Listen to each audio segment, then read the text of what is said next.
Voltamos com o programa Ponto de Vista, que hoje está com o Dr. Carlos Alberto Fonseca, psiquiatra, ex-assistente de ensino do Hospital das Clínicas, professor adjunto de Psicologia Médica e Psiquiatria da UFAL.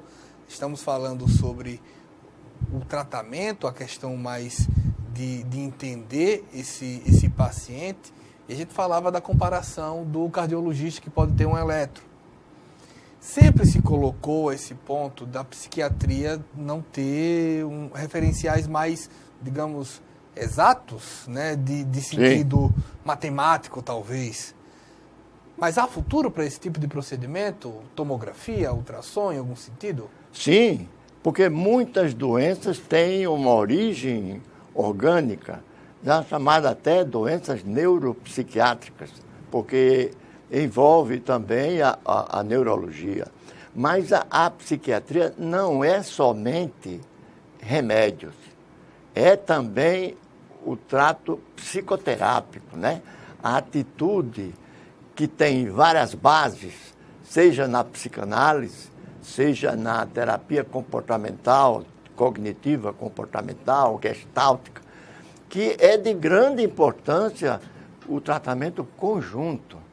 Se lança a mão da medicação e dos meios interpessoais, que é a psicoterapia de diversas formas, e da atividade laboral ou ocupacional.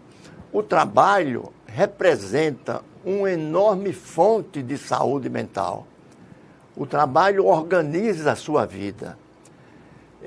Depois que se aposenta, muitas pessoas perdem esse referencial e ficam dormindo até a hora que quiser, não tem mais hora para almoçar nem jantar, faz o que quiser, desorganiza profundamente a vida. Adoecem? Chega até esse ponto, sobretudo se ele não tem algo a pôr no lugar. Gosta da terra, tem um sítio, gosta de escrever, vai escrever biografia ou vai pesquisar para escrever romance e outras coisas mais. Enfim, uma atividade que preencha o vazio do trabalho. Então, para o doente mental ou doente emocional, a gente faz essa diferença, porque o doente mental perde a capacidade de saber o que é dele e o que não é dele.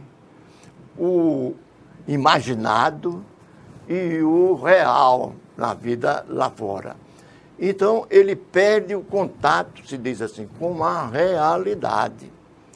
Esses indivíduos são inimputáveis. Ele pode cometer um crime e eles não são responsáveis porque não sabiam o que estavam fazendo.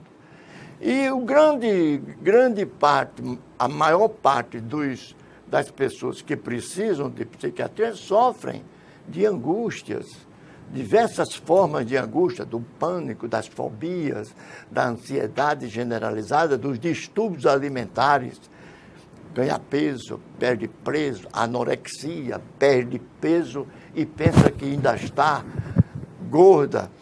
E assim por diante. Tem o campo das compulsões. Perfeitamente, o campo das compulsões que está dentro do capítulo dos distúrbios da ansiedade, porque você só é compulsivo por causa da ansiedade. Você faz compras excessivas ou outra atividade qualquer compulsiva para livrar-se de uma ansiedade que o obriga a fazer aquele gesto ou aquele ato. O que é ansiedade? Ansiedade ou angústia as duas faces de uma coisa só, que é um nível de desconforto assemelhado ao medo. O medo, você tem medo de alguma coisa. Quem tem medo do que pode acontecer tem o quê? Geralmente ele está ansioso, não é? É uma angústia antecipatória de fatos que podem acontecer. É um ansioso. Sem dúvida. E ele está muito próximo do futuro e longe do agora. Ele não fica no agora, ele fica sempre invadido pelas pressuposições do que podem acontecer. Né? E o angustiado nessa situação, ele está como? O ansioso, ele está muito no futuro. Isto. E o angustiado? O angustiado está muito... Sim, o angustiado, ele está muito parado, porque a angústia paralisa. A angústia paralisa e é referida como uma barra pesada que estreita, daí o nome de angústia, que é estreitar o peito. Me corrija, angus tem relação uma relação com o estreitamento. Isso. Né? O estreitamento que é sentido no peito é um desconforto extraordinário e que leva as pessoas a fazerem qualquer coisa para se livrar disto. Tem até um efeito que eu diria que é muito mais do que psicológico. Você, um angustiado, me corrija se eu estiver errado, um angustiado, ele tem uma respiração diferente, né? Perfeitamente. Até se pode dizer que na ansiedade, os distúrbios respiratórios são mais frequentes. E na angústia, os distúrbios cardiovasculares são mais frequentes, que é palpitações, extrasístoles e outros desconfortos. O problema respiratório é uma respiração que não se completa, que não sacia. Então, a angústia é o núcleo do padecer mental humano. Já um grande psiquiatra francês, Henriet, dizia que a angústia nos faz perder a liberdade de escolher. Você está paralisado, você tem tantas coisas, tantas obrigações, mas não pode fazer estando angustiado. Entendeu? Você está com uma enorme carga de sofrimento sem saber como lidar com isso. Inteiramente estranha a pequenos e passageiros temores que nós enfrentamos, né? Como seria o ser humano sem angústia? Bom, ela é necessária em certo nível. Sem angústia você não produz, você não cria, você não se previne, a prudência, né? Porque você tem uma quantidade de angústia que lhe alerta para o risco, o perigo, e que se confunde com o medo, né? Agora, quando isso atinge um nível desproporcional, o indivíduo agora... Quando ela paralisa? Pronto, ele não pode mais pensar no futuro. Digo melhor, fazer prevenções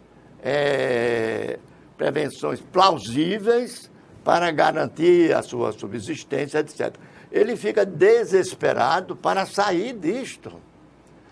Então, ele procura algum alívio, seja buscando rituais de magia, seja procurando religiões, seja procurando médicos, procurando místicos, porque é um sofrimento que o ser humano não suporta.